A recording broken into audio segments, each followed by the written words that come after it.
fantastic, whatever day you're watching this. So let a few folks get in, and then I will get to yammering on about what it is that I am up to. Put on my glasses of Moparing. Hey, look, I can see everybody now.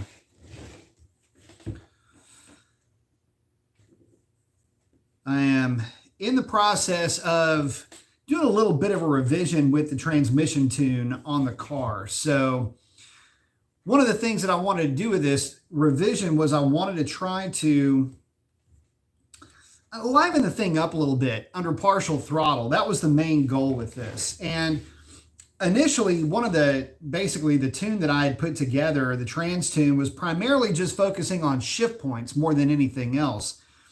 I was really looking more to dial in the wide open throttle shift points more than anything. But what I ended up doing is, well, really nothing outside of that. In fact, I had kind of forgotten about it, if I'm being completely honest. And so what I did is I came in and started looking at, well, I mean, what have I done with the trans tune?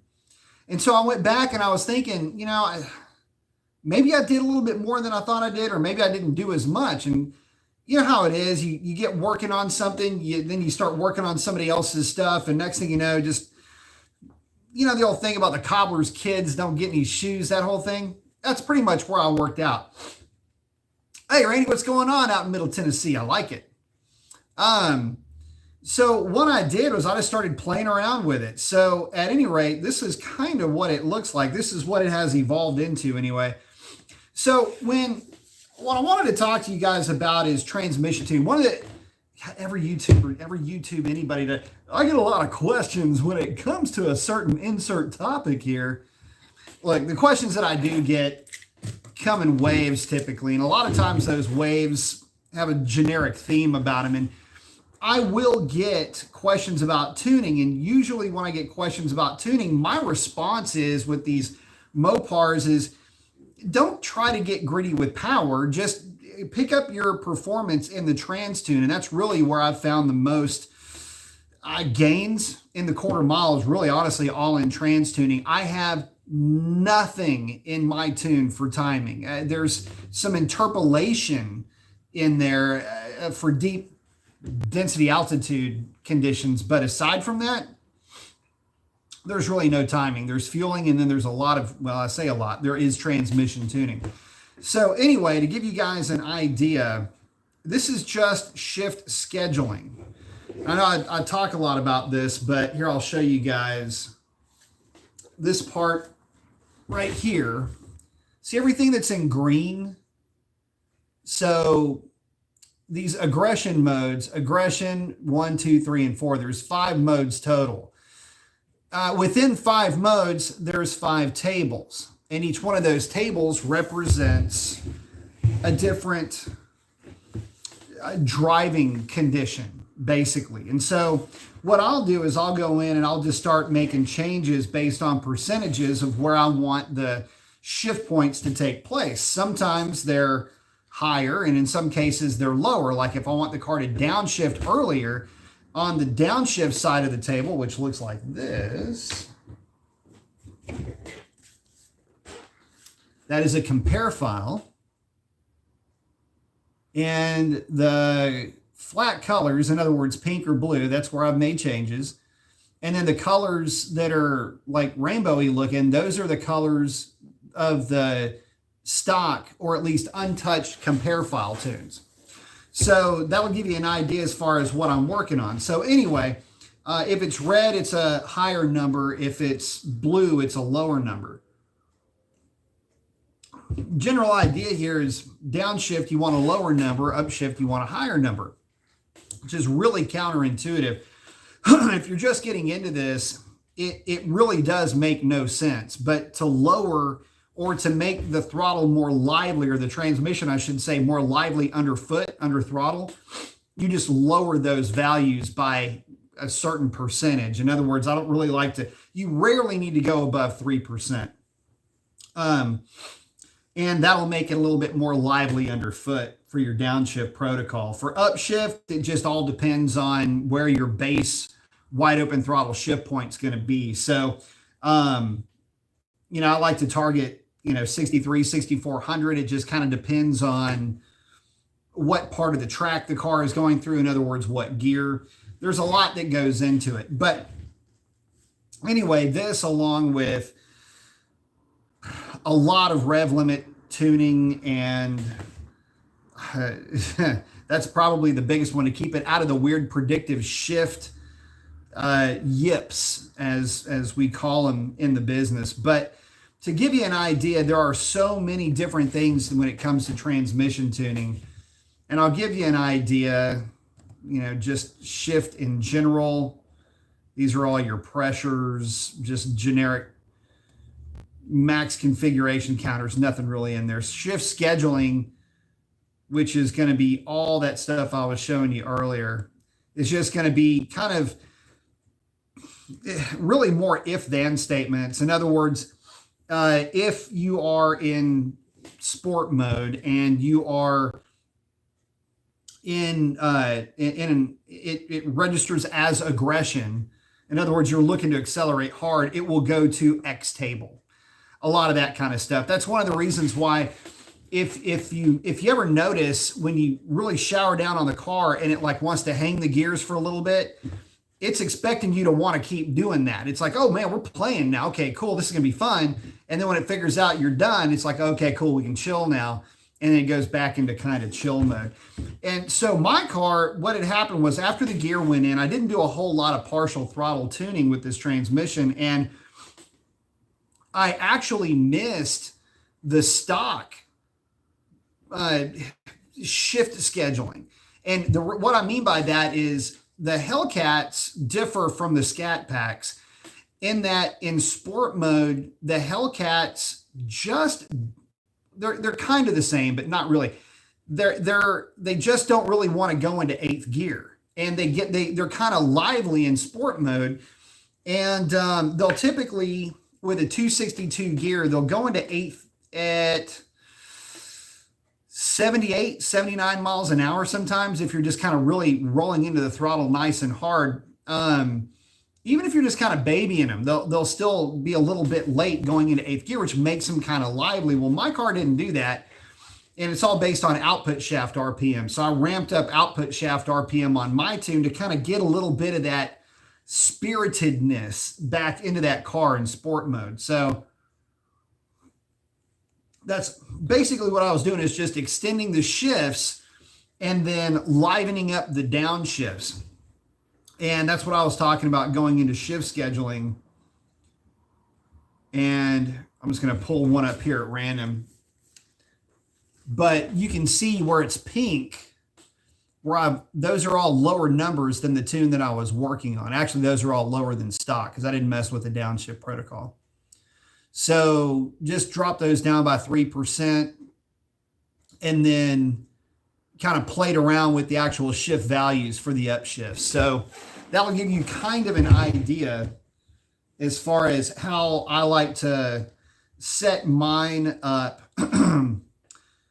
for the drag strip. Now, one thing you have to remember is predictive shift algorithm will kick in at some point when you put a drag pack on the car. Your acceleration rate will be higher and the tire will be shorter than your stock street setup. So don't be surprised if your shift points lower a little bit. That's pretty normal. They may lower by, as much as 100 RPM. So that's something you need to account for in your transmission tune if you're going to be going to the drag strip on a drag pack. If not, it's really not a big deal. I mean, you just data log your shift points, let it run through the gears, figure out what, works best. Again, some tuners like 64, some other tuners like 65, 67, 68. I don't spin mine near that high. Especially the first 8th mile. There's just no need to. You're basically trying to capture torque more than anything else. But that is what I've been up to. So I was able to get the car out for a little bit today and was able to buzz around. basically let the car go through a few wide open throttle hits. Nothing major, just, the typical, 50 to, start rolling into the throttle at 50, be wide open at about 58, let it buzz through fifth gear and then basically roll out of it. So, basically just load testing the thing, if you will. One thing that I did notice is, it's kind of weird when you're going through all this data logging. One of the things you got to remember is you try not to take anything as gospel. In other words, if you're at, this RPM on your output shaft speed, it will absolutely, see if it'll, I'll give you that again. If you're at X RPM on your output shaft speed, then it will absolutely always shift it. Now, the output shaft speed on this, by the way, is the termination output shaft. So what that means is that the shift will need to be completed by that RPM. It will initiate the shift a little bit earlier. So, what a lot of guys will do is they'll tune the car, they'll take it to the drag strip, and they'll notice that their shift points are a little bit lower. Again, all that has to do with predictive shift algorithm, and that's why you have to have a prepared track, because if you don't have a prepared track with really good prep on a really good tire, it is practically impossible to get a trans tune dialed in first to second, second to third. You can get third to fourth figured out, but first to second for sure is tough. Second to third might still be tough, and then third to fourth is, you can do that on the street, but the rest of these are kind of tough unless you've got, again, access to something that you can be legit from a dig wide open for at least 4 to 5 seconds. So eighth mile will still work. You can absolutely dial in a trans tune in the eighth mile, but with these Hellcats, any of the faster combinations, you really absolutely have to have a drag strip. Let me check in with you guys real quick. Randy was first in. Michael's in. Good evening, Professor Mason. Got the arm flex. I like it. Him he had saying, "Beat with peace." What's up, man? Ripped is in. What's up, buddy? Warms in. Checking in from St. Louis. Fun city, by the way. Got a 20 red eye. I like it. Very fun car. Mark saying, "Hey, Mason, long tubes for the RT just got delivered to my house today. I'm happy as hell." Very nice. You're going to like the way it sounds, by the way. Steven said he tuned to 6.1 nag 1 and it woke the car up. I bet it woke it up quite a bit. And that's really what we're talking about tonight is, trans tuning. And to be honest with you, the very little trans tuning that I ever really mess with the Hellcat. See, a lot of folks will say, well, what happens if you put a converter in it and do all this other stuff? Well, you can get into that. You've got shift pressures and then the torque converter on the apply release side, the slip patterns, and pressures.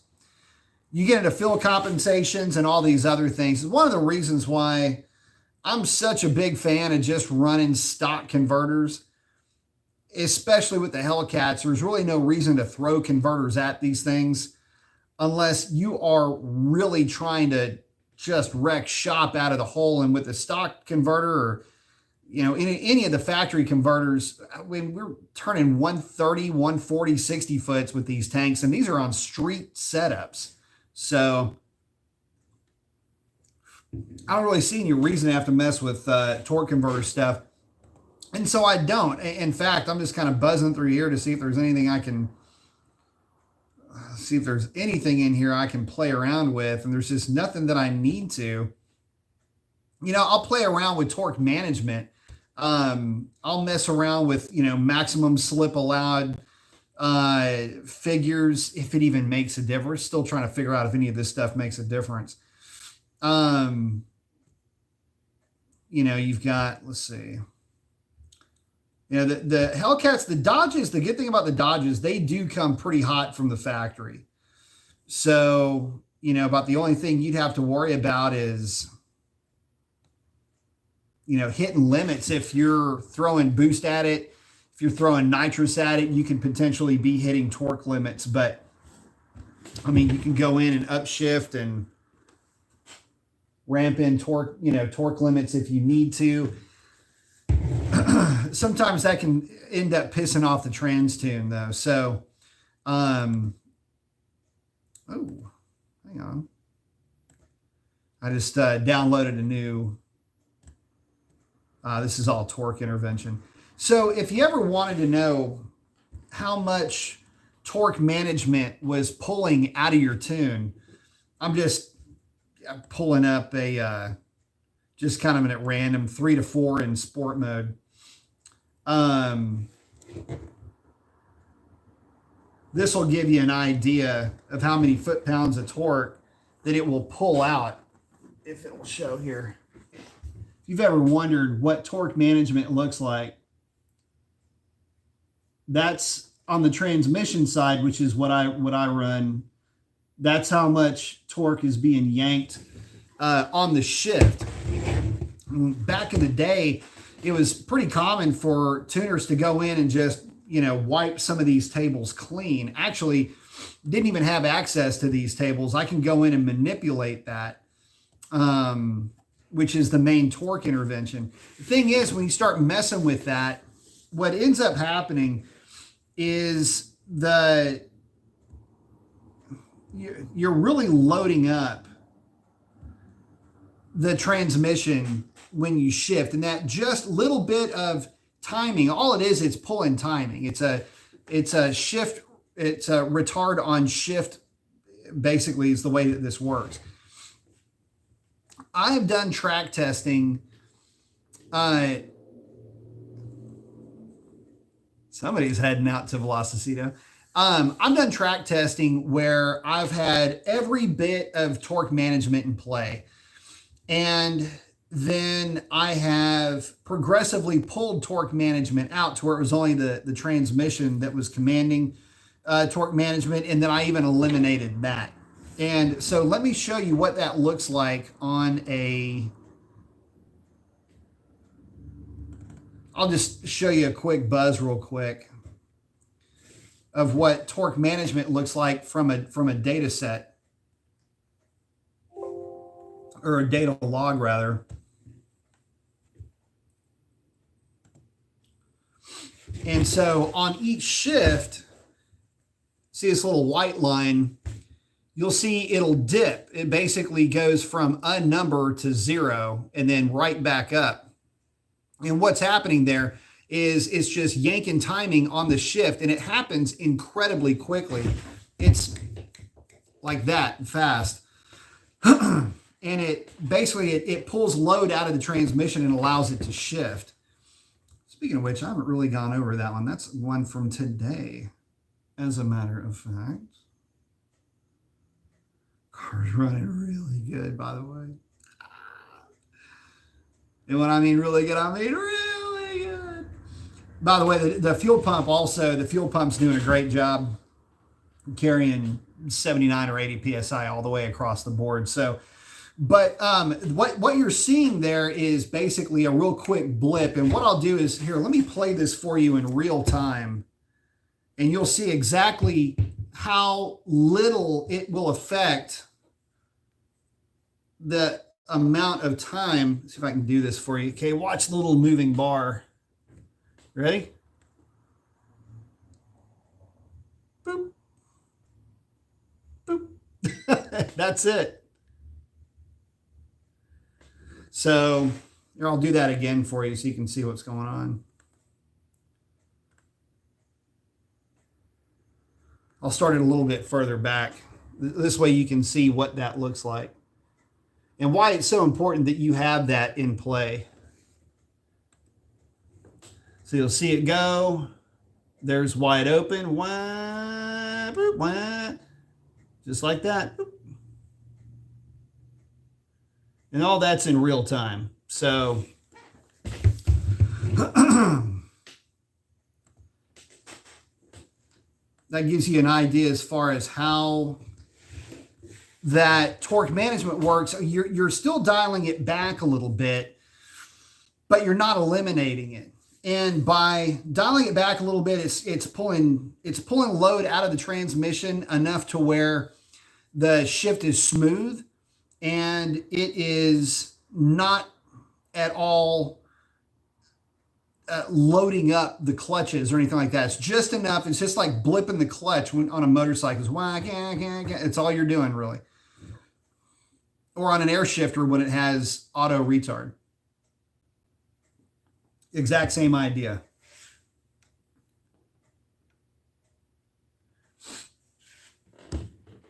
Shift is asking if I think we'll get good results on a stock 392 with that JLT intake, or is it only Hellcat friendly?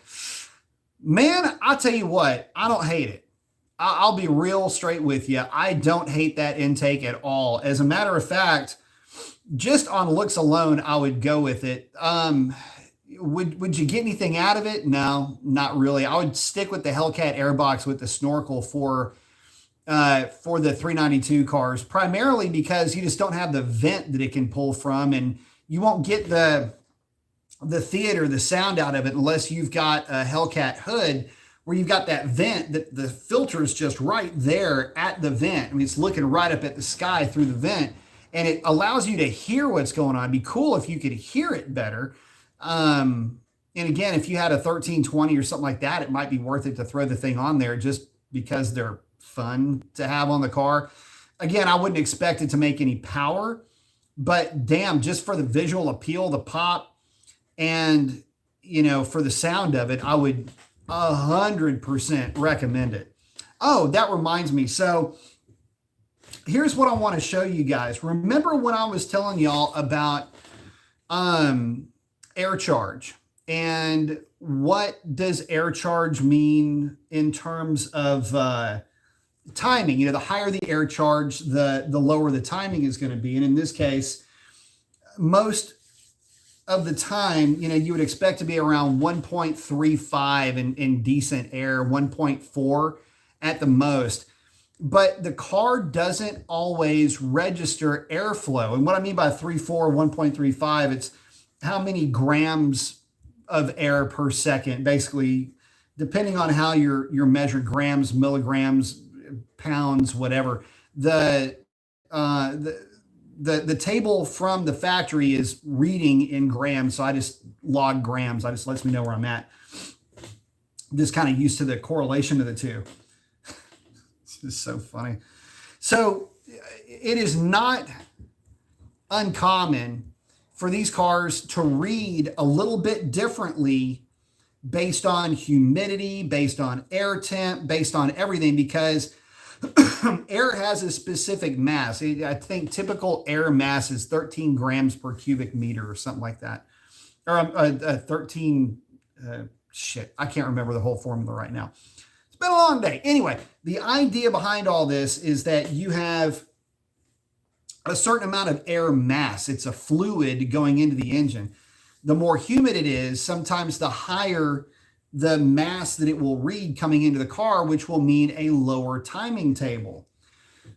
Now, this is today during the day. I took a quick break at lunch and was running the car, just dialing this thing in real quick. And so, interestingly enough, I was looking at the timing values. And I was looking at the values for, 60 to 130 and all that. And I was going, man, it's a little bit soft, but not real soft. Well, yeah, there's kind of some reasons for that. Remember when I told you that the highest the chart goes is 1.5? Well, today, where am I? Oh, this is great. Here we go. So if you look at that cylinder air mass, see how it says 1.44? Yeah, we're basically almost off the chart today in terms of airflow with the way that it was reading it. So timing values were a little bit low, and the 6130 was like a tenth off of what I thought it should have been. But it was still really good. It was still in the 17s, if memory serves me correctly, on a 708, 707 kind of a run. But to give you an example of what I was working with, ambient air temp on that hit was 72 degrees. So this isn't a 52 degree run with deep DA. This was a 72 degree day, and I'm pulling 1.44 gram air charge figures.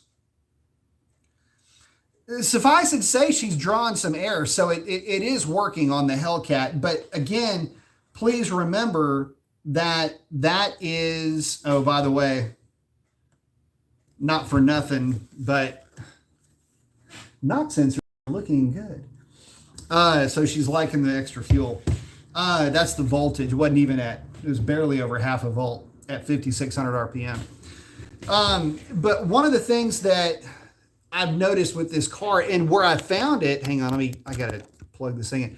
Where I discovered that was when I was doing all of the throttle body testing, where I would make a hit, it would show a certain air charge, and then I would come back, make another hit, and the air charge was off, but the car would have run an exact identical time going down the track. It's one of the ways you can find out whether or not your car is really timing sensitive too, by the way. Car would run an identical number with 1.5 degrees of timing missing out of that hit. So, it's just kind of one of those things. One of the reasons why when I'm doing this kind of testing, I'm running this thing on Nitto Tri-5 R2s, by the way. They are helpless at 45 miles an hour. It'll just light them up if I try to go wide open throttle. So I've got to be real judicious as I'm going into the throttle.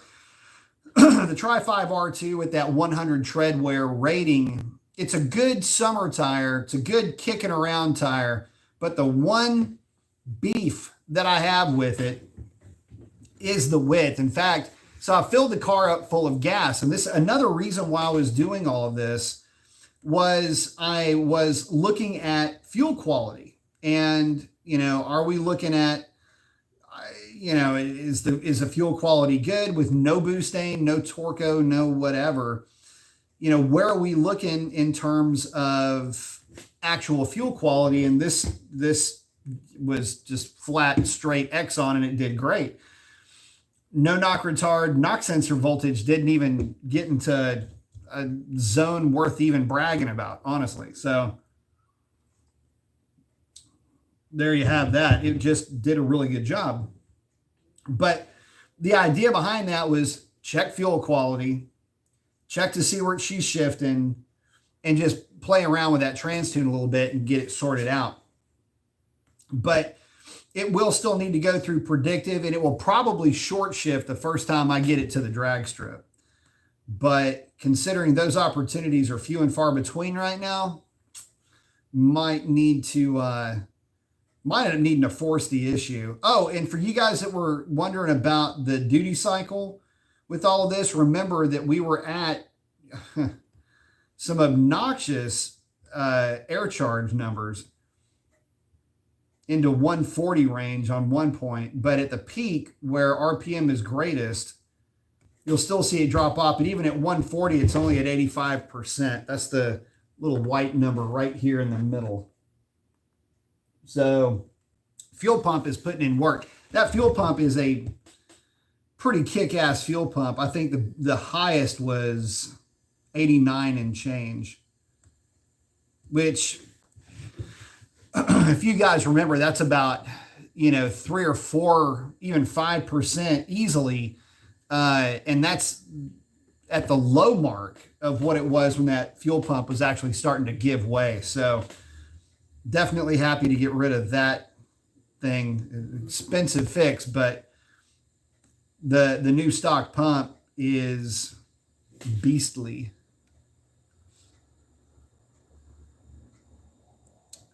Oh, Madera's checking in, saying, is stall the value that tells you at what RPM the converter engages? Sorta. So think of it like this. If you've got it's kind of hard to explain, but like if you had a bowl of brownie batter and you're spinning it with a spoon, you can spin it with your hand and the ball will only turn like this, right? The faster you spin it, the ball will get going to a certain point, and then you're going to spin your hand so much the ball catches up and it kind of locks in place, but it's really not ever locked in place until the torque converter clutch, because you have a lockup converter, engages. That's in essence like releasing a clutch on a car. The stall is a relative term. It's the RPM of the engine at which it cannot generate any more pressure or rotational force on the fluid to spin the case and to spin the vanes on that torque converter. If you have a 3,000 RPM stall, and that 3,000 RPM stall is referencing a 100 horsepower engine, then at, say, 200 horsepower, instead of a 3,000 RPM stall, you might have a 3,500 RPM stall. It's all based around the force that the motor, whatever the torque generating reciprocating appliance is that's spinning that torque converter, it's all based on the amount of turning force that that motor engine is putting on the torque converter. The higher the torque, the higher the stall will be. So take a Demon, for example. The Demon torque converter may only be slightly looser. In other words, it would allow a slightly higher flash in RPM for a launch on a stock Hellcat with a 309 gear. But if you put a stock Hellcat with a stock 262 gear, that converter may flash higher because the load is higher with that other gear. So again, same horsepower, different gear, it can flash higher because the resistance, the force is higher. So there's some things that kind of play with torque converter action. But in general, the higher the stall speed, the lazier the thing will feel under partial throttle and the more violent it will be under wide open throttle.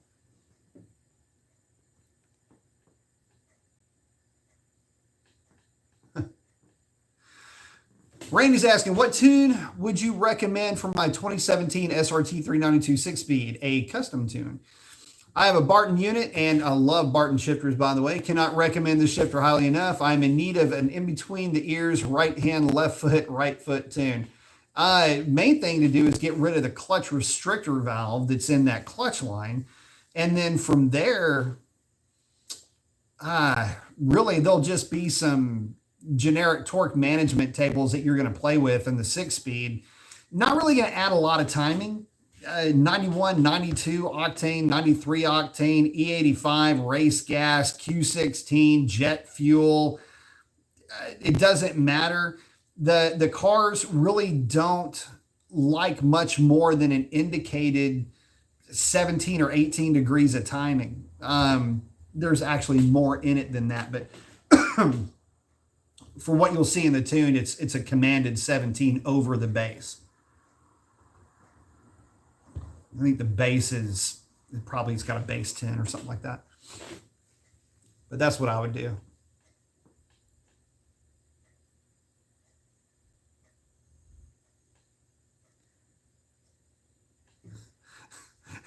I don't know, Mike. You just never know. Randy saying apparently somebody's bot is really in love with Mopars. So what happens is there's troll bots that go out and they'll find stuff to live shows to just randomly call on and hit on, and it looks like that's what that is. It's kind of funny.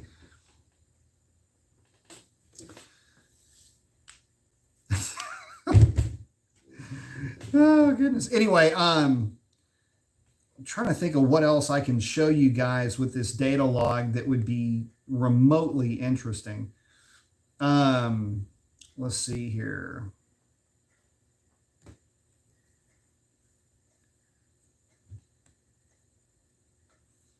Command AFR. Do this in decimals for you, show you lambda. I like for the boosted stuff, just like what you'd expect. There's nothing exotic going on here, just 0.80. I mean, you're going to see that every single time, no matter what. I was running 0.81 and it didn't really, I don't know. I was having some concerns about fuel quality, and 8.1 is it's not really lean, but it's functionally identical to 0.80. There is no more power at 0.80 than there is at 8.1 or vice versa. It's not anything like that at all. The Hemis like fuel, man. You cannot feed them enough, and that's even including the NA stuff. There's just absolutely almost like you can't overfuel them. It's not uncommon for guys to command 12.3, 12.5 in the NA stuff. One thing you will get is you'll get noise coming off of the Misfire Counter. This is what the Misfire Counter looks like, by the way. Is it zooming in? Here we go. All right, so that would be the Misfire Counter. You'll always have misfire counts on cylinder number 8. So, funny story. First time, it's kind of it's a bit of a practical joke that you pull on new guys, where you'll have a car on a dyno, and every once in a while, and in the early Hellcats were really well known for this, the number 8,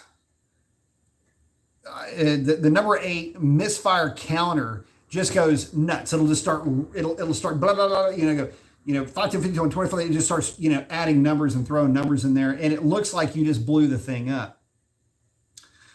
That's not the case at all. The back cylinders will sometimes just throw noise around, and it's just kind of funny. But to give you an idea,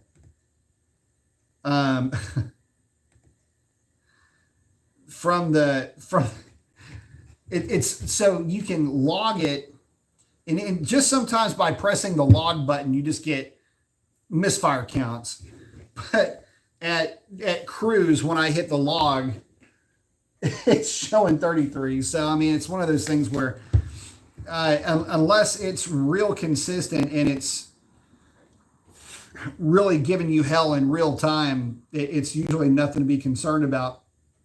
If you stop the log and then start over again and nothing's going on, even in that condition, it won't start counting them like crazy again. Well, mine started counting like crazy, and called Alex. I was like, I don't know how to tell you this, man. I think it is scattered. I think it just popped one on the dyno, and he's like, no, you didn't pop it. Funny thing though is that exact same car is the car that we had bad E85 for. So there was that to consider. The second time that happened was on a car that I was getting ready to put a nitrous tune on. And that was the one where I was getting the baseline. And I noticed it in the data after I ran the car on the baseline tune, or the base nitrous tune, before we hit it with the nitrous. So it's like, I know I didn't blow this one up. I pulled timing out of it. She's a little bit rich, but she's not, it's not like an 8.5 to 1 or something AFR. So it's just funny things like that, when you're messing with these things. But that car had a standalone, by the way, which is the only way that I would go with one of these cars, is to go with a standalone. I mean, you could command it rich in the tune, but it's so much better to just run a standalone system. So anyway, it was standalone with the nitrous in the hat, and it did a pretty good job. So I think that was a 150 shot. It was a 150 shot. And here's the other thing. One of the other issues I would run into is, for you guys that are thinking about going nitrous, you're thinking about putting a nitrous setup together as your, wait, what the hell?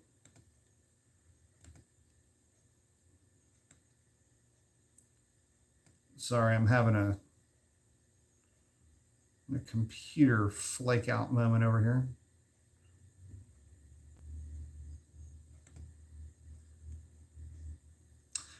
For you guys that are thinking about going with nitrous, or if you've got nitrous on your car now, do yourself a favor. Now's a good time of year to go ahead and swap your solenoids out. And the reason why I say that is I have on several occasions, why is this thing acting like this? I have on several occasions have had nitrous solenoids fail to fire. And one of the things that causes that is there's two things. One is just the thing sitting there. It's nothing's going on with the kit. Solenoids can go bad just from sitting, not being used. So just kind of a pro tip, if you've got nitrous kit, you haven't run it in a bit, you've got some good weather coming up, I would suggest swapping out both your fuel and your nitrous solenoids now before you really start getting into some crisp weather. And that'll ensure that you don't have a bad time at the drag strip. Again, I'm just speaking from experience. Now y'all have me thinking about the nitrous deal. Sometimes I wonder what goes on with these things. Anyway, like, why isn't it reading right? Another thing that you learn early on with this stuff is that it's not always, how do I put this? Data logging can get real frustrating, admittedly, when you're not getting consistent data out of these things, or when the view on your chart is out of whack. God, these things are so glitchy. Don't you love it? Not that it really matters, because I'm going through and looking at other things, so it's not really a big deal, but it's one of those things. But anyway, let me get back to you guys.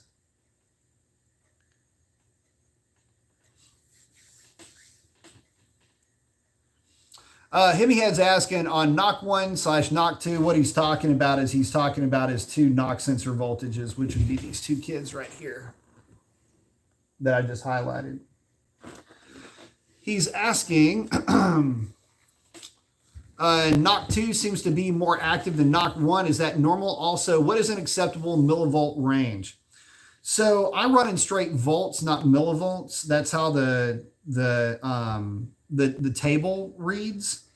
And so acceptable,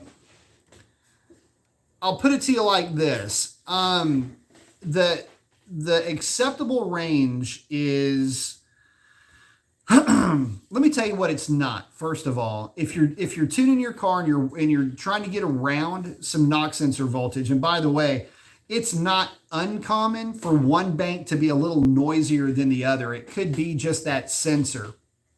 I can tell you that because Chris's with Orange Crush, the owner of Orange Crush, his Charger was a 392 car, actually a very strong 392 at that. And his, I think it was the right sensor, ended up failing. And it was, they do that though. It's an electric part and they can fail, but they are precision instruments, but there is variance with each one of them. Now, when you're asking what is an acceptable voltage range, well, that is a debatable subject because Mopars are freaking noisy. But here's what I'll tell you. To keep the thing out of knock retard. Oh, and by the way, let me pull up a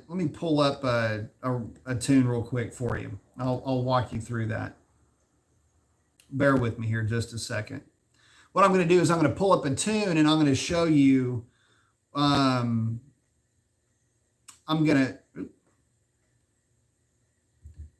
show you what knock sensor voltage looks like from the factory.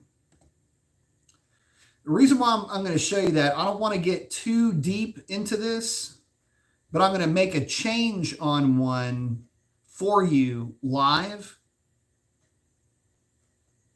This thing will, okay. Come on, sweetie. Here we go.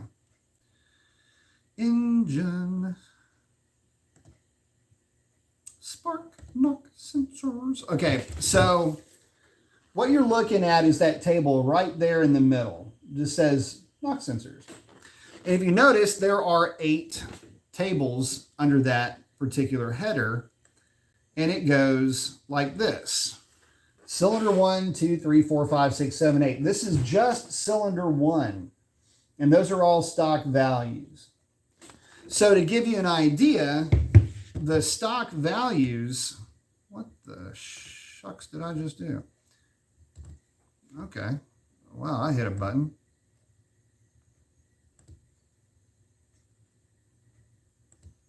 I'm just going to try that again. I don't know what button I just hit. So I'm going to do a change for you in real time, what I'll typically do with all of them, whether it's boosted or NA, it doesn't really matter. We're going to try that again. Okay, and we're just going to do cylinder 1. I'm going to bring up cylinder 1. I'm going to bring up cylinder 3, because 3 is going to be close to where that knock sensor is. And I want you to notice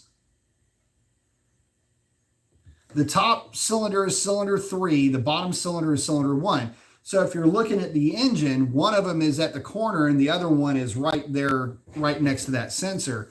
And if you notice, see how the knock sensor voltage for cylinder 3, which is closer to that knock sensor, has higher voltages than cylinder 1. So the threshold is going to be higher nearer that sensor because it's just louder right there, right? So if it's louder normally, then you have to bring the threshold up to account for the loudness of that normalcy.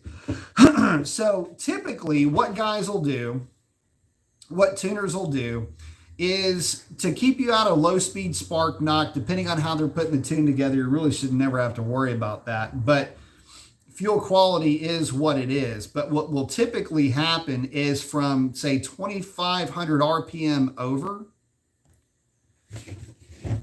So right there, you see where I've highlighted that.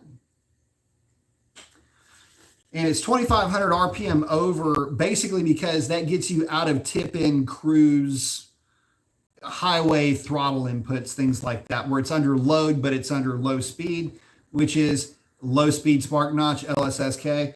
That's the low speed spark knock is one of it's the thing that kills an engine, by the way. A lot of guys think, I'm spinning the thing to the moon and it blows up. It never blows up on the big end unless, it just doesn't. That's rarely when it happens. It happens at a load transition, or it happens over, it's a cumulative effect of low speed spark knock.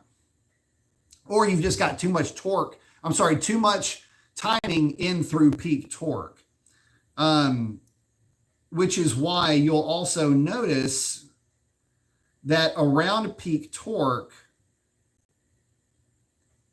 you'll have a higher number get thrown in there. Okay, look at, before I make the change, look at cylinder number 1. Look where that arrow is. You also notice that's based on, you guessed it, air charge. So see where the arrow is at those higher air charges? See where it spikes up in voltage right there? That's because it's a shift landing point where you're at max RPM, the transmission shifts and it will transition through 5,200 RPM. But you're also transitioning through significant torque numbers, like at 4,300, right around in that range. So so obviously the answer to the question is, what is a healthy range? Well, what I'll do is for NA guys, stock manifolds, which are significantly quieter than long tubes. And by the way, if you've done some lateral thinking here and you're already ahead of the game, yes, these numbers have to be really high when you have long tube headers, because you have all that noise that's non-insulated. The factory headers, which they are headers, but they're wrapped in heat insulation, which also shuts them up a little bit. Well, when you put long tubes on the car, just to get the thing to act right and not immediately go into knock retard and start reeling in timing, you absolutely have to raise these voltages. Now, what I'm going to show you here is what I would change it to for a car with factory manifolds, or 392 in this case. You see right up here, just multiply it by 1.4. That's, you're going to add 40% to it. And it's a percentage, so you're not going to do the margin on that, which would be like, you can't divide, but the other idea would be to double it, and that would give you basically 40% margin. But it won't do you a whole lot of good. If I hit the button, that's what it ends up looking like. So that is it in action. You can see it's pink right there. That would signify a change, and it's higher. Undo that. This is my stock read file. So anyway, if you're gonna run long tubes, I mean, you're looking at a minimum of like 1.8 volts in some cases, up to as high as 2.5 volts. So long tubes are going to be noisier, and that's kind of an issue that you run into. You get a little bit vague. For stock manifolds, I don't like to see any more than about 2.75 volts come up on the screen. That's almost guaranteed to be real knock, although not real heavy knock. If you start seeing figures in like the 3.25 range, you're definitely that's knock, and anything above 4 is guaranteed to be knock. So, or a bad knock sensor, one of the two. Hey, Ken, thank you very much. Ken's asking, does a red-eye benefit from a transmission tune? The red-eye's transmission is in really good shape when it comes to tuning. The Hellcat benefits a lot more with transmission tuning than the red-eye does. There's still some meat on the bone, though. What I will say is where the red-eye benefits more isn't necessarily in transmission tuning. The shift scheduling for a red-eye, I've actually got that. It's the same for a Demon, and I've got Demon crate and a regular Demon transmission scheduling in here. It's not that far. They're identical, honestly. But where the red eye has to have some help is with some of the heat nannies. And one of those nannies that you'll go in and take care of will be, this is just kind of a default thing, Airflow Supercharger. So where you have these temperature IAT, ECT thresholds, this is just one of them. This is a fairly recent. What that is that's a temperature above ambient threshold that it will allow the temperature above the threshold in the manifold itself. Crank those numbers up. I'd say add 50 degrees to those numbers. 40 degrees minimum, just to keep it away. That's kind of a weird deal. The other thing is with the red eyes, what I found with the red eyes is on the dyno, I know when Alex was playing with one of them on the dyno, I was there with him, and he'd throw timing at it and we wouldn't see any difference. Some of it was heat related, but the more to the point, it's almost always fueling. And the Hellcat and the red eye and the Demon, for that matter, come really hot from the factory in terms of fueling. Like it's almost like irresponsibly lean from the factory just by adding fueling. you pick up a decent chunk of power with those cars. That's really where all the power comes from. It's all in the tuning, all in the fueling tuning. So, and that's something that I typically won't put out there. Like, this is what I do with my fueling, just because it works well for me because I've got access to good quality fuel. If you've got 91 and it's kind of swill, or even 93, like what we had already shown with the non-name brand fuel that we were testing, and it didn't like it at all. You know, it's cool for NA. I mean, the NA stuff typically isn't as bothered, but the supercharged stuff will be. And when you've got this much load and an aerodynamic coefficient of barn, then that's typically where you'll run into issues with that. So, but hopefully that helps you, bud. Let's see.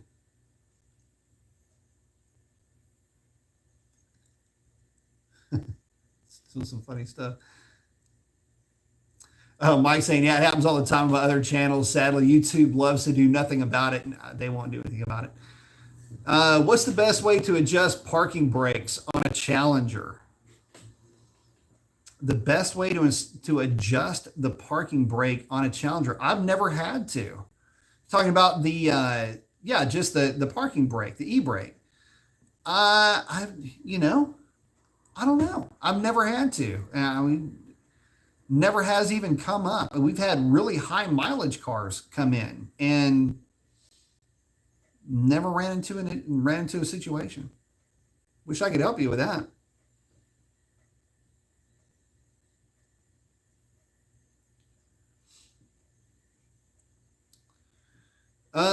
Madera saying he's wondering how those tri-stick automatic drag boxes, do they act like pre-select box? No, I don't. If what you're asking, tri-stick, like, mean the old style, like the old, like Hurst Olds tri-stick, that's just mechanical ratchets. That's all that is.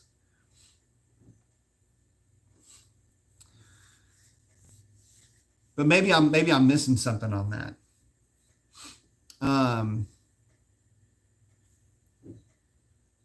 Let's see. Shift is asking, new question. Do we need a tune for a dry or wet 75 to 100 shot for a 392?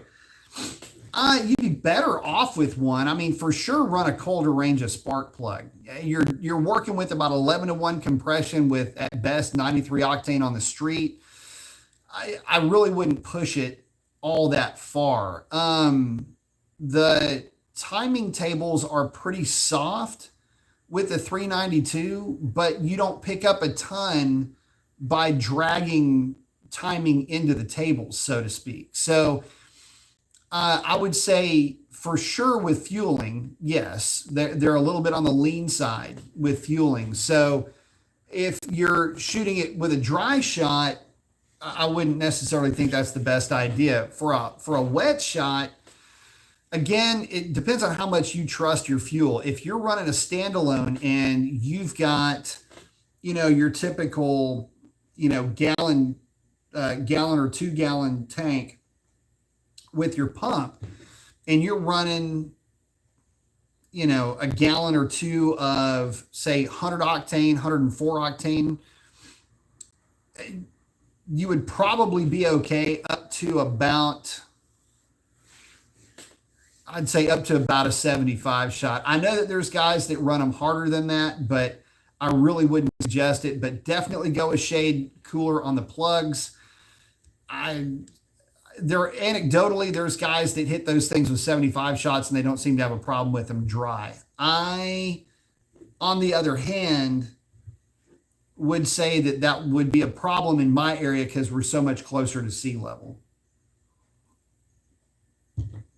I don't like hitting any of these cars without a tune, plugs, the right kit, and everything else. And this isn't one of those situations where you can just run out and save money on a kit. To do it right, to really do it right, is going to be a little bit pricey. But it's the money that you spend on the front end that can save you the big dollars on the back end, hopefully, anyway.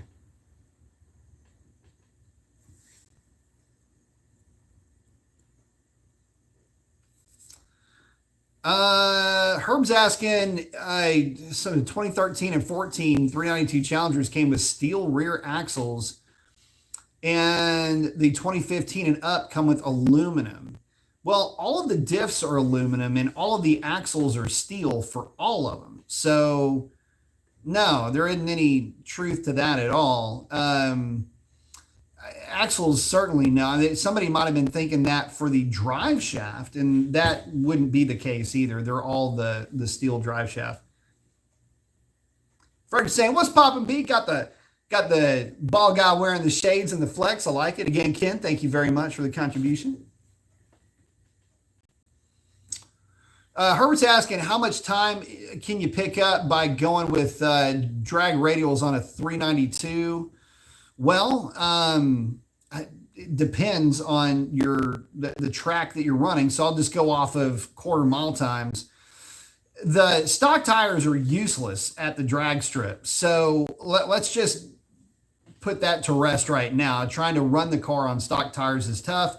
I have run 392 cars on stock tires. I think the best I ever got out of it was a 12.3 and change, like a high 12.3 on actual stock tires. If you go with a set of ET Street SS, Nitto Tri-5 R2s, all of the walking around normal street setup tires, drag radials, not drag pack, you should be able to put one in the 11s fairly easily if you've got really good air.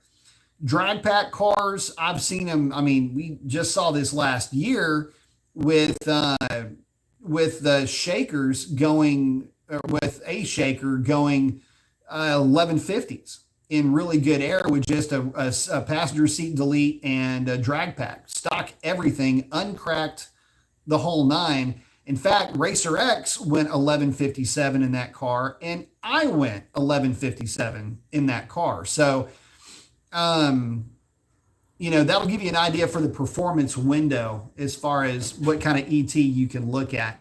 The stock tires, though, man, I'm going to tell you right now, don't waste your time taking that to the drag strip. Just don't.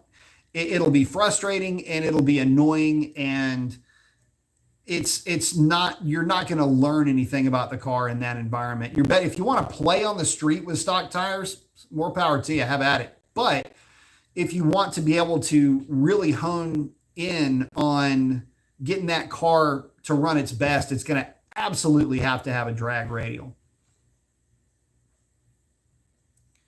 Shift is asking, can we get bad knock and no CEL? Absolutely, you can. Hopefully the bad knock is not followed by something that causes a CEL. Mike is saying, do knock sensors have an expected life, or do you just replace them if they go bad? You replace them if they go bad. I'm not really big into swapping parts like that out just because, but I have seen them go bad. If you have one of them that just absolutely, you will throw a code for a bad knock sensor, and that's what Chris's car did. But it will absolutely let you, whoa, hey. I guess that light decided to come on. It will absolutely let you know when that knock sensor is going bad. But, as far as, timeline or anything like that, it's hard to say. If you're running long tubes, especially uncoated long tubes, you may be burning through knock sensors pretty quickly just because underhood heat is going to be so much higher.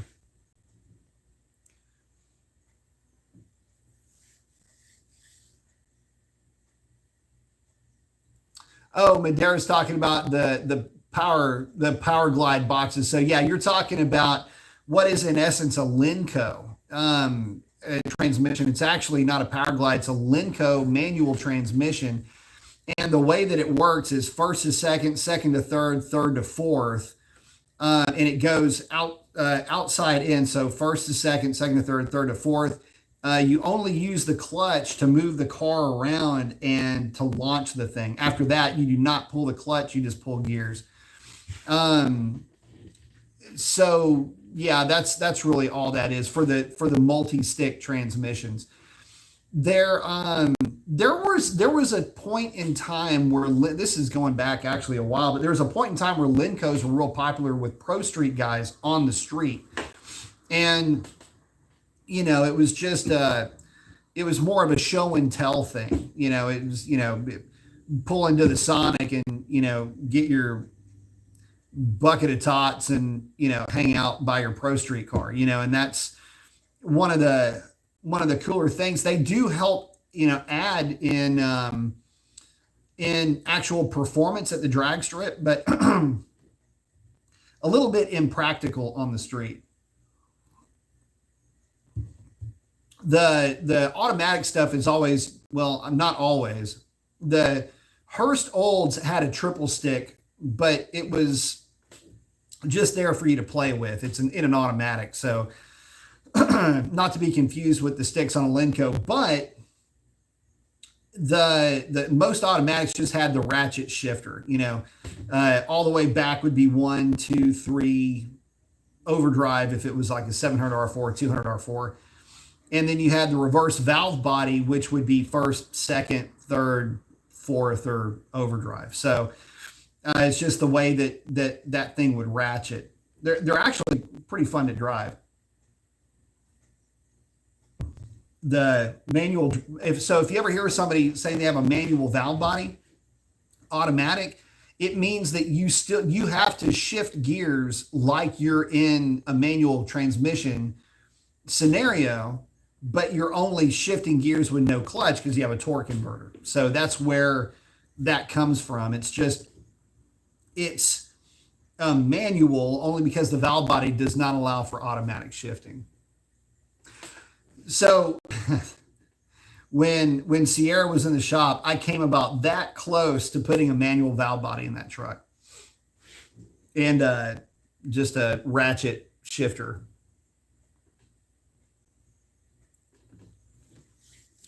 Herbert's asking, do you think your next car will still be a Mopar in the future, maybe as a second or third car? If not, what do you have your eye on? That's a good question. And that is a question that has been coming up a lot recently, with Dodge more or less putting the end to the LX platform in stone, so to speak, for 2024. There's a lot of guys that are looking at their Hellcat and they're going, what do I get? Nobody that I know of is looking at a Corvette seriously. I'm just going to go straight for the punch right now. Nobody's looking at the Corvette seriously. Nobody's looking at the Z06 seriously. I know that there's some rumors that car is going to come in at about $85,000, $87,000, maybe $90,000. It's already been proven that that's a $120,000 car in practice. In the same way that the Corvette, you may be able to get one that stickers at $70,000 if you order just the right package, but it doesn't really work like that. And unfortunately, in that $70,000 range right now, you can get a damn nice Hellcat for that kind of money that will keep you entertained for a long time and is incredibly comfortable to drive. So there's that to consider. As far as what's out there right now, man, I've looked and I've looked and I've looked and I've looked and I've looked, and I cannot tell you anything that I am really interested in. There are some cars that interest me, but I can't tell you that I'm interested in them. And I guess that's a symptom of having already what you really want. And that is Chandelier, Foxy, and Sierra, as far as the fleet goes. And, my wife's got the Jeep and the Gen 3 Camaro, which kind of round out a driving experience. So what would I get that's better than what I have? Well, if I were to look at anything and just be completely objective, if I were to get something else, would it still be Mopar? Yeah, it would be. It would more than likely be a TRX. And even though I would get the TRX, not because it's necessarily my cup of tea, But the thing is just a freaking killer truck in terms of the overall layout, especially the interior. The interior of that truck is obnoxious, and it has a presence about it like you wouldn't believe. So that is to say that I would get the most powerful Ram pickup that I could get my hands on, which would be the TRX. It kind of falls into that place by default. In other words, there's not a 6.4 liter Ram 1500, but you can get the TRX, and it has that interior. Okay, cool. No, it's not like I'm going to make a drag car out of it. And I have been very critical of the TRX, but only from a performance point of view. And the fact that talking about history in the Warlock and Little Red Express and hot rod pickups, all of that. But I will tell you this, not for nothing, and I'm not saying this like for effect. I see brand new TRXs on the road daily, not like once a week, not every once in a while, daily. Like, it's not like I kind of see one on a daily. They're everywhere. This area that I live in is infested with TRXs. And I love it. I think it's great. So there's that. If I was going to get anything else, that would probably be what I would be looking at. And that would be the new road trip appliance, even though they get like -8 miles per gallon. That would be the new thing that we would, like going out to do whatever. That's what we would do. And I'd put a tune on it and do some stuff to it, and that'd be about it. But, but the only reason why I would go for something like that, again, this is assuming that, we're talking about internal combustion cars, and we're talking about today, like in this moment, as we're having this conversation, what is available today.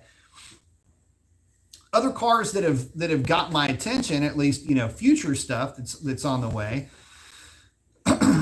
What is this new Halo car going to be from Dodge? And is this thing going to be a complete budget breaker?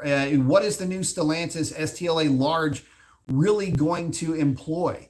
Is this really going to go after the Tesla Plaid? Now we're talking EVs here. As much, and I can talk about EVs. I mean, I've got experience with electronics, electric motors, and what kind of amp draws and all these other crazy things that these motors can do that internal combustion just cannot do.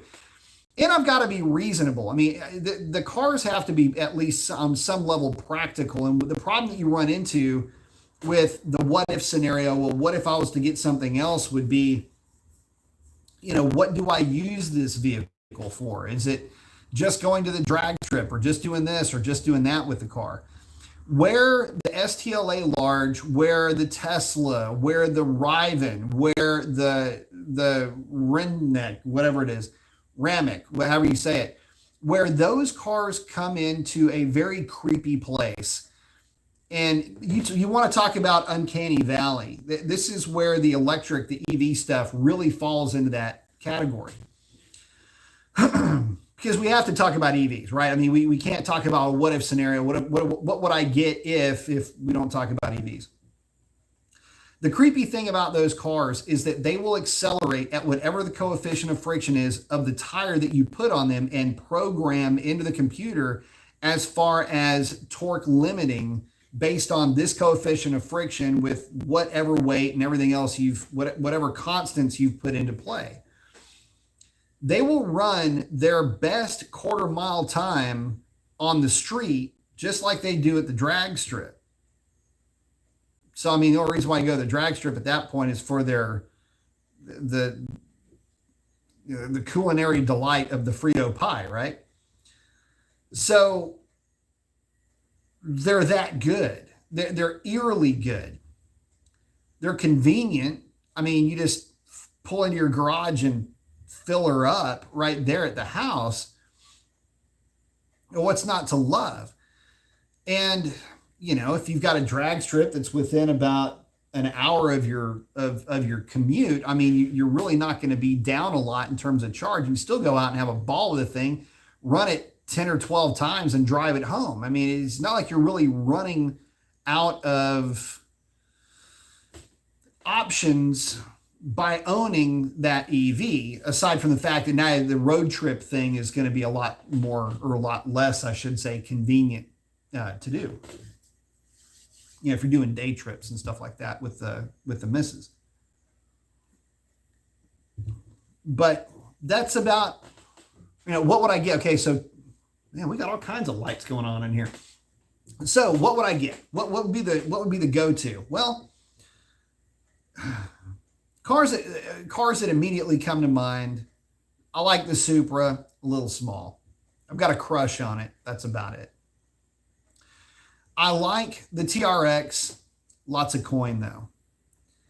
And I think the newness wears off. The power, it's an interesting truck in that it is fast for what it is.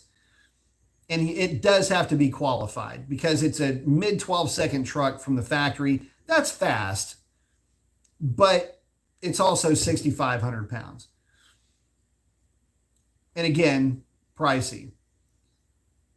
Everything else in the lineup is kind of pricey, but I would probably start to kind of hone in on something like a red-eye, narrow body, 309 gear, that type of a thing would be pretty cool. But I would maybe even look at some of the older stuff. I think it would be a riot to be able to play around with, an old 600 turbo. Which was my first car. It would be a lot of fun to find an old GLH if you can find one in serviceable condition. Some of the cooler 80s cars, the transitional cars, those would be a lot of fun. The DSM stuff would be neat. A Conquest, which is still on the top of my list of neat cars, that would be cool too, as far as a next car. But,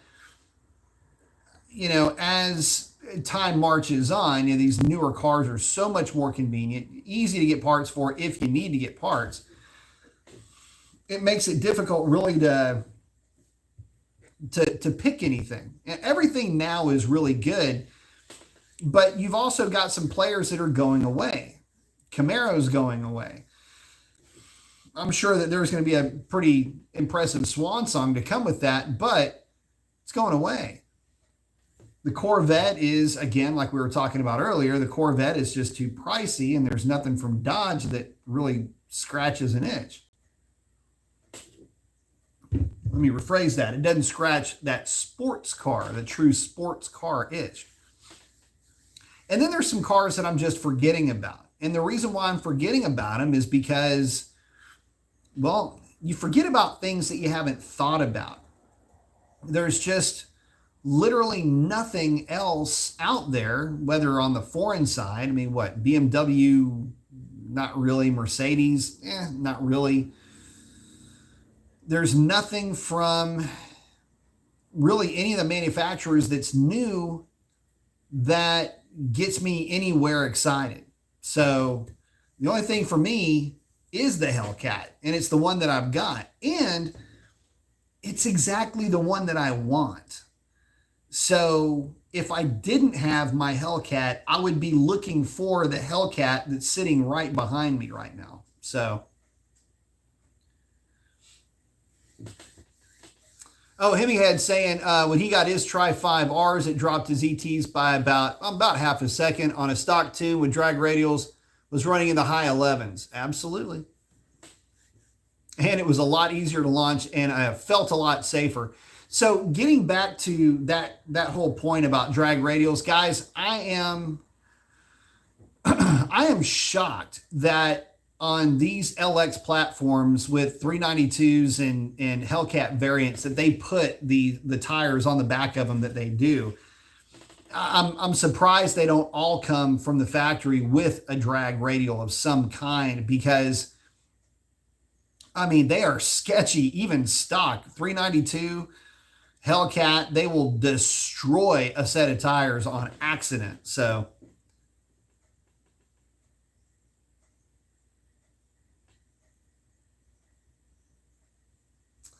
Ken saying, Trackcock, you don't have an SUV? Nah. I'd go with the truck. I'd go with just the larger variant of that. The other thing was the Durango came to mind, but eh, I don't know. That would be a pretty sick ride though. But again, it's, can you find one, and what would that price be? The other side of it is, what about resale value? Trackhawks do pretty well. I don't know that the Durango is going to do as well as the Trackhawk. I mean, it's basically the Trackhawk with a third row, but trucks just do incredibly well on resale. So I don't know. It'd be tough. You know, and what's the true cost of anything is what you buy it for, subtract what you can get for it at the tail end.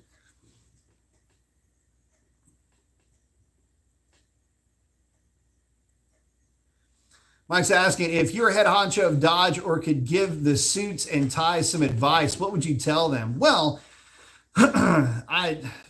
advice has been the currency that this channel has traded in. And I've often said that, you know, if the marketing department would just turn on the B Mason Mopar Chat Live show, that if you want to get promoted, just listen to this guy. No, seriously, their marketing have been marketing tradition. The TRX, my biggest issue that I had with the TRX is it was going after Ford. It was chasing down the Raptor when they had the tradition, you know, talk about old school stuff. You had the tradition of the Warlock. You had the tradition of the Little Red Express. You know, back then, Dodge didn't invent the hot rod pickup. Chevy kind of did in the 60s and 70s with the big block C10s. But the reality is that those existed at a point in time where emissions and laws and rules weren't in place.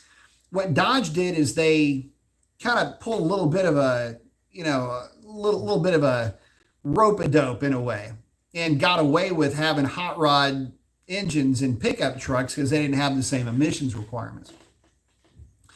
So it's a little bit of an outlaw mentality that Dodge had with those things. And it would be cool to see that make it back to the forefront. That would be, to me, the best way to carry that tradition forward. And, you know, you've got the Lightning coming out. It's supposed to be the most, well, it already is out. It's the most powerful truck, and it does, you know, 0 to 60, it's fast and all that. It just seems natural to put that 6.2 in a truck. It seems natural to put the 6.4 if you just want to leave it naturally aspirated and go that route. But I digress. But no, it seems like it would be pretty cool if they did go that route. And that's something that I had said initially. And guys, you got to remember that the TRX is trading for big dollars right now. I mean, if you bought one at sticker, it's not inconceivable that you could flip it for 20 grand over sticker. And people have done that, strangely enough, in minimum 5 over. So, you know, it's one of those scenarios where, you know, one or two's go out and buy a bunch of TRXs. Well, I also, you know, yeah, why don't you? You know, it seems like it's free money, right? So anyway, there's some trucks like that would be pretty cool to see. And I would certainly make the 309 available in the Hellcat. Keep promoting the tradition. They're bringing back direct connection. Inject direct connection with all of that nostalgia, the learning side of it, the how-to side of it, the education part of it. That's really where I want to see direct connection going now that they're coming out with it. Make the Demon parts available. I've been saying that forever. The diff, the axles, the drive shaft, the hood, the filter, the everything that makes a demon, make that available. And while you're at it, make sure that you've got tuning solutions, which they will have. There's a lot that they're doing that I've been saying now for quite a while that they need to bring back if they're going to market the cars with all the tire smoke and rock and roll. Then what they need to do is they need to support it the way that they did back in the day. And to be perfectly honest with you, it is a little bit they're a little bit late to this party, but can you blame them? You got to remember something. It wasn't that long ago that 2018 was supposed to be the last year of the LX platform. That got pushed to 2021, which then got pushed to 2023. They're going now to support the products that they're putting out into the world, hopefully in a way that the aftermarket can take notes from, because the aftermarket has not been that much of, let me put it like this, the support from the aftermarket, especially for the NA guys, has not been all that stellar. Maybe Direct Connection comes to the table with a revised intake manifold for the 392 guys. You can see where I'm going to go with this. Rear differential options for the 392 guys. There's a lot that the 392 guys have been just clamoring for that they haven't been able to get. Those are some of the things. As far as what I would do in terms of vehicles, I wouldn't kill the LX platform. It keeps selling. I mean, it's just now coming into its own. Keep that thing alive, develop some EVs, but just understand this.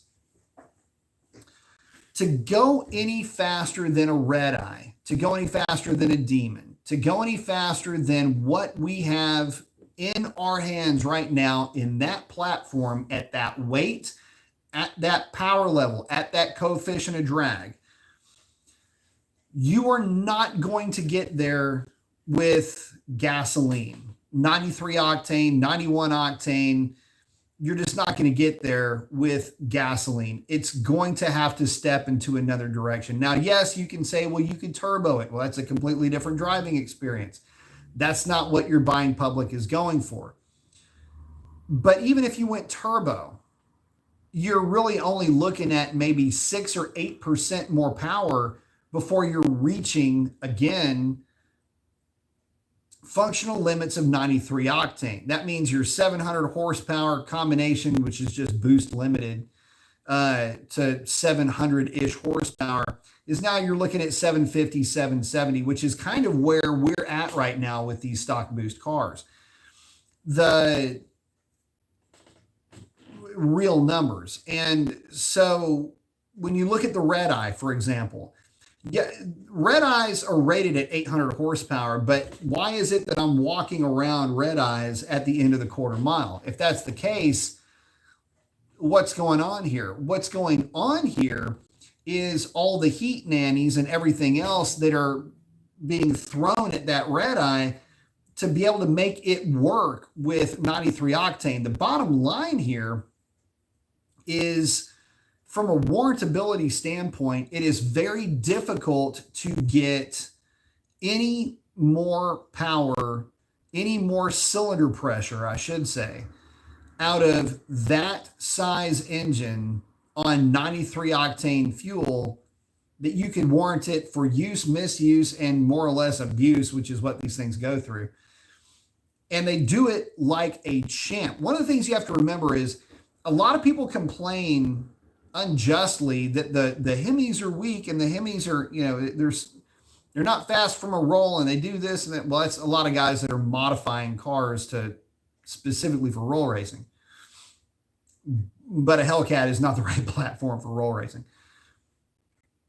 The thing is that I've seen guys run, I'm one of these guys, by the way. I've seen guys run hundreds upon hundreds of passes at the drag strip with seemingly zero wear and tear on that car. Whereas brand X, brand Y, brand Z, you see them fail more than you do the Mopars. And that's a testament to the fact that the Dodgers was built like a tank from the factory. So there's nothing that you would have to change there. But from a direct connection point of view, talk to the racers. Talk to the ones that are out there doing this every day. Talk to the ones that have done this stuff for a living, and they'll tell you whatever you want to hear as far as what products to put in play. But what I'm here to tell you is there needs to be some education behind it. And that's where Ford Racing Performance Parts did a really good job. Back in the day, Ford Racing Performance Parts would explain why certain parts would show more power, but they didn't make more power. There was a real push and drive from Ford to be an education destination. If you wanted to learn how the stuff worked, you would read about it in your Ford Racing Performance Manual. And they were really good about breaking things down. That's what direct connection used to be. They actually, I think, kind of pulled a little bit of that from direct connection. And Ford was always really good about it. But that direct connection side really did try to educate and bring the latest to the racers that were out there. So, if I were, head of the whole thing, it would be direct connection has to be a direct connection to those that have supported the brand up to this point. And that will allow them to keep supporting the brand moving forward. New vehicles, aside from some options, I would hold what we've got, crank up the EV program, because that is going to be what takes over the Hellcat platform. If you want to go faster than a Hellcat and make it warrantable, it's going to have to be powered by electrons. Throwing more displacement or more boost at something with 93 octane is probably not the answer. Both from a responsibility standpoint and the fact that, look, at some point, you're going to hit a law of diminishing returns. There's only so much packaging room in there, by the way. And of course, I'd have to put together a Warlock just because, reasons. And then bring the Viper back, and bring the Viper back the right way. At least with a Hellcat variant with an automatic transmission, and have it not weigh any more than about 3,700 pounds.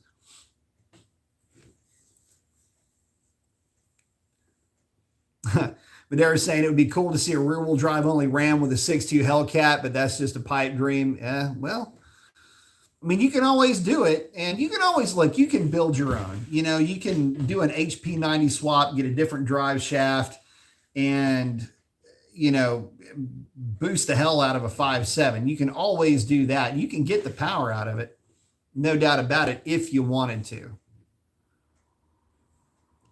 Herbert's saying Dodge is supposed to be coming out with 2 hybrids. Those are actually the eco hybrids, and their flagship is going to be the EV. Well, they've actually got, they're going to initially drop the hybrid, bring out the hybrids, but you've got STLA small, medium, large, and STLA truck. So you have 4 different platforms that they're going to come out with, which are full-on EVs. The early EVs, the STLA small is really like a city car. Medium is going to be what's going to be the crossover-esque base. Think like a Pathfinder, something along those lines. And, well, STLA large will be what they base all the hot rod performance stuff on. And from there, you're looking at all-wheel drive or two-wheel drive, I'm sure, for what would be a Scat Pack, and all-wheel drive for what would be like a Hellcat type variant. Horsepower somewhere in like the 900 horsepower range, or 450 to 500 for the two-wheel drive variant of that. And listen, that'll motivate you just fine down the road.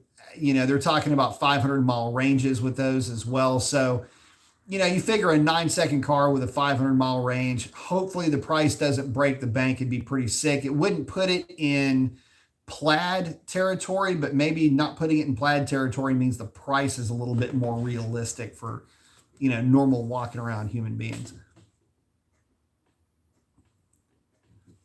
Ken saying a really strong all-wheel drive setup like the GTR would have been great. Well, yeah, it would have, but the only problem with that is that there's a lot of complexity to that, and well, there's the Trackhawk anyway, if that's more the direction that you like. And it's a really good platform. I mean, Trackhawks awesome. And it's one of the few cars that when I was looking for Hellcats, those things were still real expensive, and I wasn't going to be able to afford one. Speed Maniac is in. Say, what up, B? Oh, what's going on, bud?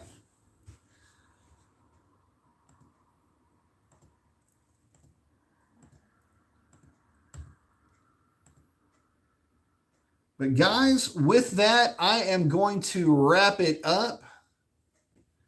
Wanted to share some of this transmission tunage with y'all. Don't get a chance to go over stuff like this too often, so every once in a while it's cool to bust out the computer and go over some of that tuning stuff for some of you guys. I know that that can be a little bit intimidating. I get it 100%. There is a learning curve to it, but once you figure it out, it's just like learning a new language. It takes a little bit of time. Once you figure out the dialect, once you kind of get a feel for what everything does, you learn that there's a lot that just kind of, it's intuitive, but it's only intuitive if you've been doing it for a long enough time, I guess. But anyway, with that, guys, I am going to wrap it up. Thank y'all for hanging out with me. Love each and every one of y'all. Would not do this without you. Remember, if you're going to send it, don't bend it. Keep your shiny side up. Ray, miss you, love you. And with that, that is a wrap. Catch you on the next one.